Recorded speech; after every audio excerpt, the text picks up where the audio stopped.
Hey everyone, it's Chris. I have been doing a video series where I've been covering the damage capabilities of various classes using the 2024 rules. I've kind of gone starting with non-spellcasters and working my way towards spellcasters.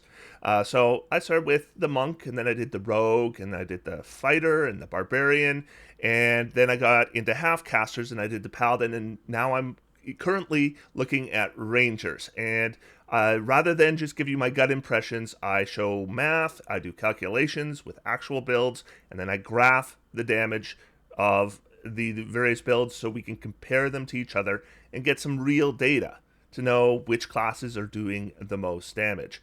And so today what I'm going to be looking at is the ranger using a longbow, because if I'm thinking about a ranger, good chance I'm thinking about a ranger using a longbow. It is so iconic that I figured we should do a build and see how it does. Now, in my last video, I did my first video looking at rangers, and I discovered an issue. So far, with the classes, what I've found is I graph them against each other at various levels of play, and they all do very similar damage. Barbarian's a little better in tier 2, Fighter's a little better in tier 3, but overall, like, I'll graph all those classes together, and there's a whole bunch of lines just lockstep with each other all the way up. And I was pretty pleased with that, because that shows good class balance. The ranger, however, was an exception, and I'm going to show you what the issue was. First, I'm going to ask, though, if you aren't subscribed, I'm pushing for 100,000 subscribers. Every subscription really counts right now. I'm so close. So if you'd be willing to subscribe, I'd really appreciate it.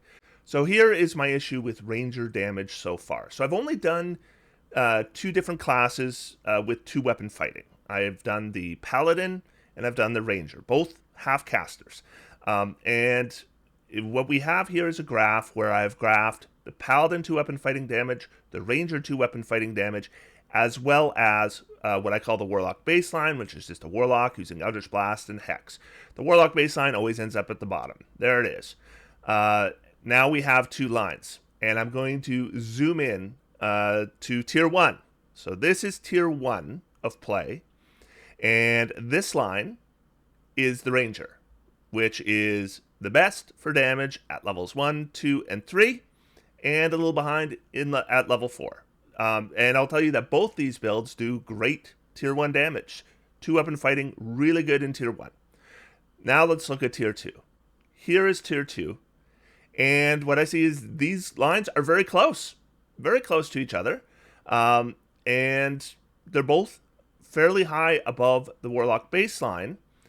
The bottom line is the ranger. Now this might be because of the way I took feats on these 2 classes, because I took a defensive feat at level 4 for the ranger and an offensive feat for the paladin, and I think that might actually cover the entire difference here.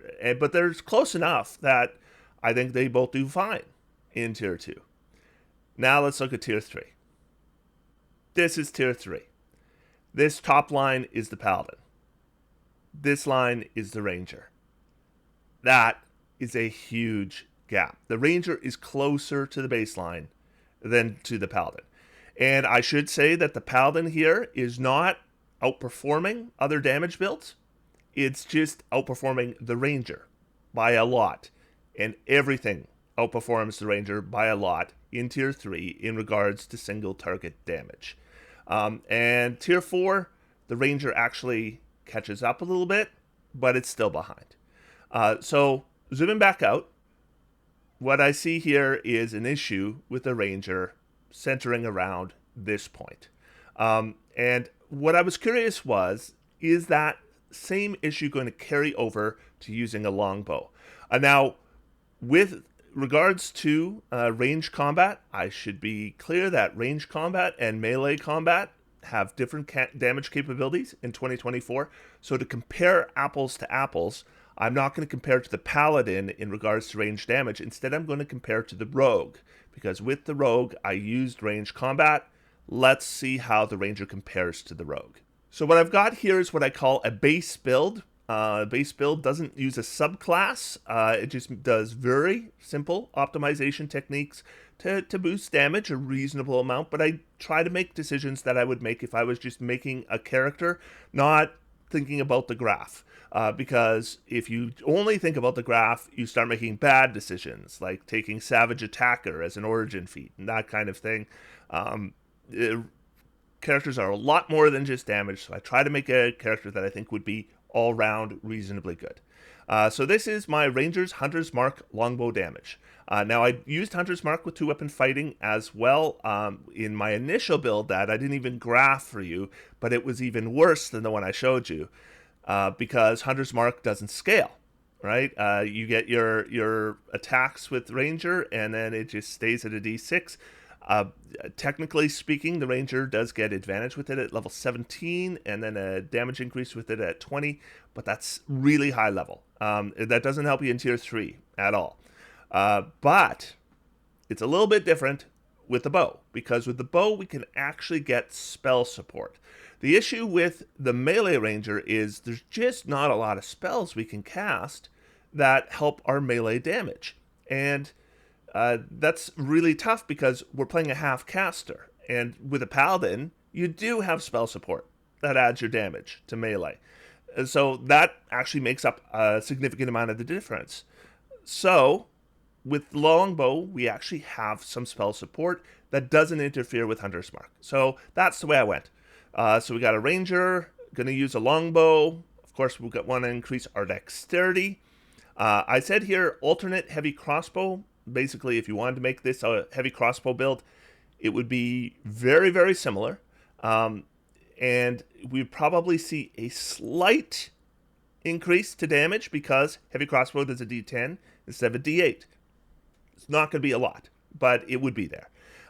So, yeah, we want a dexterity of 17. That's the main thing that we want. And wisdom of 16 is important because we are going to be using spells with this character that are going to involve saving throws. So we don't want a bad wisdom score. And ability score increases, obviously we'll take archery as our combat style at level 2. I suggested sharpshooter at level 4, gets our dexterity to 18, and we can avoid cover. And I just put here, if you wanted to make this build with a heavy crossbow user, you need to take crossbow expert rather than sharpshooter at 4. In regards to the chart, neither of them increase your damage. Then at level 8, we're going to get Great Weapon Master. So the fun thing about Great Weapon Master is that it increases your damage with a heavy weapon when you take the attack action, and the longbow and heavy crossbow are heavy weapons, so we can use it. The problem with it, there's actually 2 problems with it. The first problem is it has a prerequisite of strength 13, which I normally wouldn't bother with on a range build. The second is it increases our strength, not our dexterity. But I'm thinking about the long run here. In the long run, we really want to worry about tier 3. So we're going to want Great Weapon Master on this build. And I punched the math for taking it at level 8. And I punched the math for taking it at level 12. And this is where we get the most damage. Then 12, dexterity, get it up to 20. 16, we'll get our wisdom up to 18, and that's as high as we can get it. And then the epic boon of irresistible offense at 19. I've talked about why I would take this with a single damage dealer before. And just to let you know, the results you're going to see assume 4 combats per long rest, assume 1 short rest. They assume that we'll have no outside source of advantage or disadvantage. We'll assume that we can always cast or place a Hunter's Mark spell. We're going to use about half our spell slots to improve damage, and I won't be using the magic weapon spell. And the spells that I will be using to increase the damage are Hunter's Mark, which Rangers pretty much can cast for free. At low levels, you might occasionally need to use a spell slot, but at high levels, you shouldn't really need to. And we're going to use Hail of Thorns. Now, Hail of Thorns is technically speaking an area of effect spell, but the area of effect is very, very small. And so it's really the best we can do. There's no like single target damage one I can do. They all have area of effect. And Hail of Thorns is fairly simple. It's a first level spell. You the target, after they're hit, use a bonus action. Then they make a dexterity saving throw. If they fail the dexterity saving throw, they take a d10 damage. If they make it, they take half. And every level we upcast it, it increases by a d10. I looked at using lightning arrow for 3rd level, and it did not look like it was doing any better for me than using Hail of Thorns at 3rd level. So I just use Hail of Thorns all the way through. The math is simple. And I assumed that we would use about half our slots, and I assumed that there was a 60% base chance of a failed save against Hail of Thorns, but because we're not focusing on our wisdom, I will be adjusting that for a lower wisdom score. And that's going to happen at levels 4 and 8. I don't go through the math on these. I just show you the math in case you want to check it. But if you look in the features column, you're going to see what gets added at each level. And DPR at level 1 is 7.3. At level 2, it's 8.4. Same at level 3. 9.1 at level 4. 18.7 at level 5. And level 6 and 7, same thing.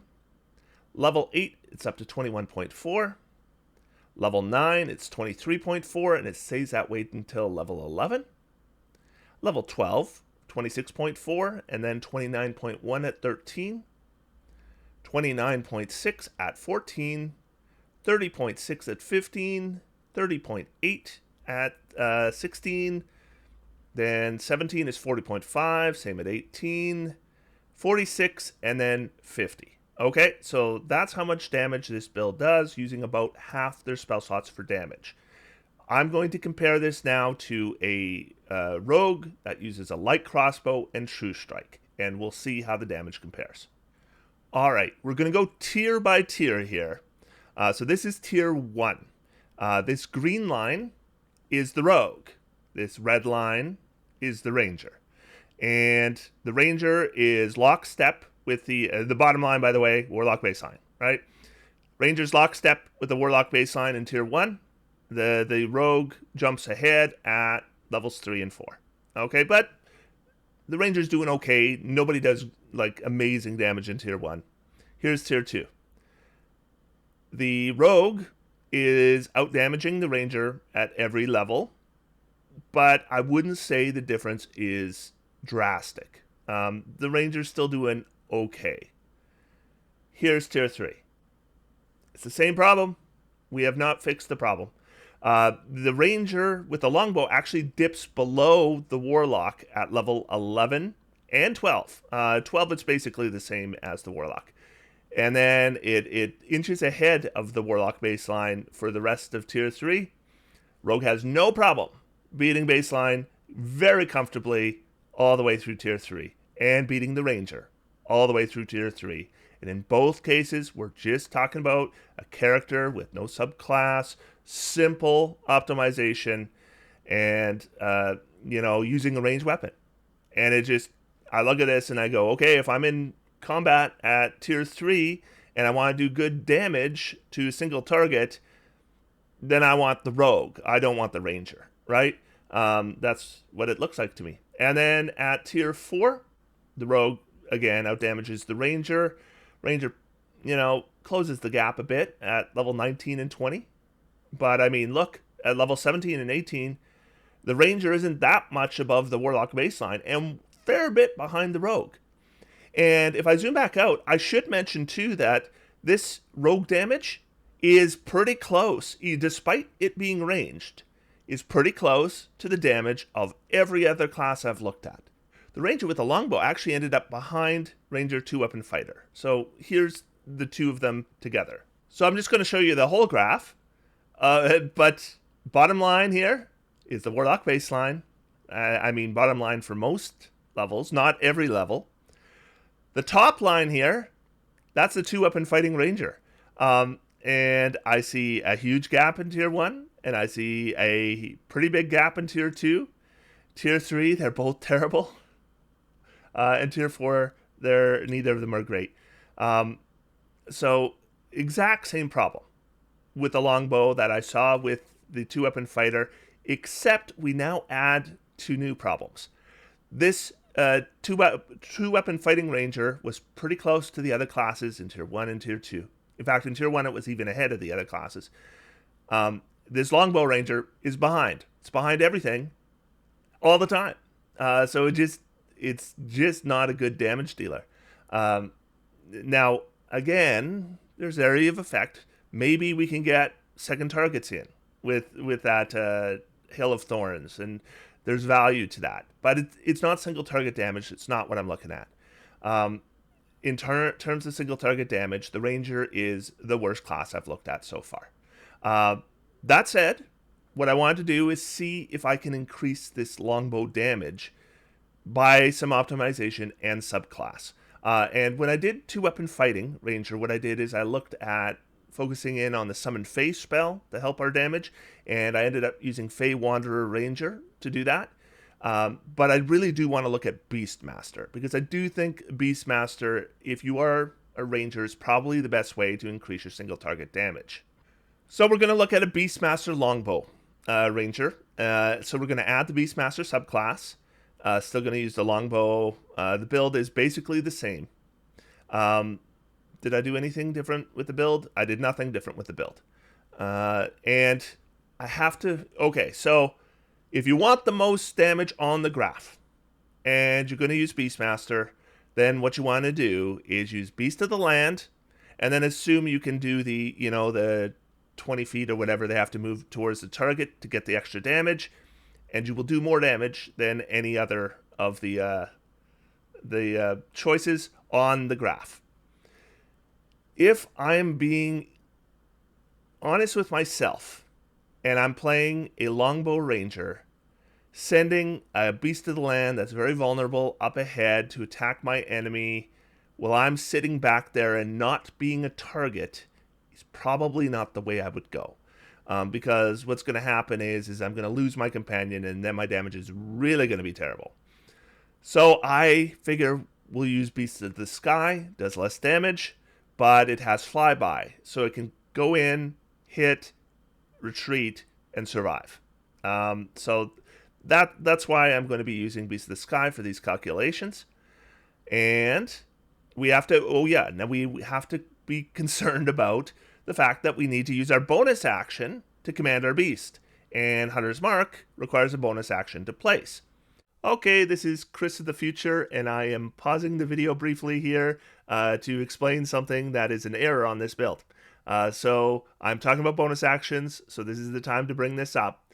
If we look right here, I'm adding Hail of Thorns at level 1, and that's no problem because I'm using Hunter's Mark, but I'm not placing Hunter's Mark every single turn. So there's going to be turns where my bonus action is available to use Hail of Thorns. That will not be the case anymore at level 3. At level 3, I need to use my bonus action every single turn, either to place Hunter's Mark or to command my beast. That means I can never cast Hail of Thorns, but I continue to add Hail of Thorns damage to these numbers. So these numbers should actually be worse than I present. That said, I consider just removing all that Hail of Thorns damage and redoing the video, but you're going to see the numbers are so conclusive when I'm done this that removing Hail of Thorns damage isn't really going to change any of those conclusions. You'll see. So I said 2 bonus actions are used per combat at level 3 and 4 to command the beast to attack. Okay? And both bonus action and giving up attack will be explored at level 5 and 11. That's because a Beastmaster could alternatively just give up one of their attacks to command the beast. Maybe that's the better way, so we can get Hunter's Mark on right away. All right, so damage calculations are there. It's going to be the same from level 1 and 2. Then we add our companion. We're up to 12.4, 12.6. 20.9, and like I said, if you want to check the math, you can just pause the screen. I'm not going to go through it in the video. 23.3, 25.3, and then I explored giving up an attack to command versus using a bonus action to command. What my math says is you're better up just losing your bonus action rather than that full attack. 31.1, 34. 36.7, 37.2, 38.2, 40.3, and 49.1, and 53.3, and 56.2 is where we end up. So what I want to do now is let's see how this compares to, first off, our base longbow build, and secondly, against a optimized rogue, or a rogue with a subclass. So let's do that.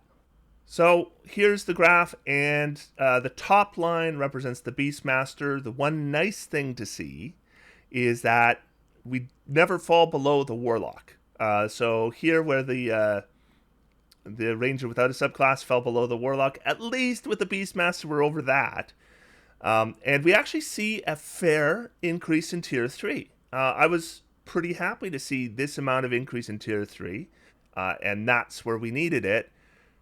But that's how it does against a Ranger with no subclass. How does it do against an optimized range build from a different class? So let's compare it to the only other one that I've done so far, and that is the Assassin Rogue. Now the Assassin Rogue, what I did is I dipped Fighter to get proficiency in heavy crossbow, and then used True Strike with the heavy crossbow and Assassin. And that's what I'm going to be comparing to the Beastmaster with the longbow. So we're going to go tier by tier here. And I'll just tell you right now, looks like it doesn't really matter in tier 1, which is which, does it? You know, we've got 3 colors here. The bottom one is Warlock, and the other 2 are lockstep, and they are the Assassin and the Beastmaster. I will say that at level 3, we see the Ranger slightly ahead, and at level 4, we see the Rogues or the Assassin slightly ahead. Here's tier 2. Now it matters. All right, so bottom line is the Warlock baseline. Top line is the Assassin. And the middle line is the Longbow Ranger. And now the Assassin is pulling out ahead. But we did see the bigger improvement in Tier 3 for Beastmaster, so let's look at Tier 3. Here it is. Bottom line, the Warlock. Middle line, the Ranger. Top line, the Assassin. And now we can see the Assassin is actually pulling away. And here's Tier 4. And it's the same order.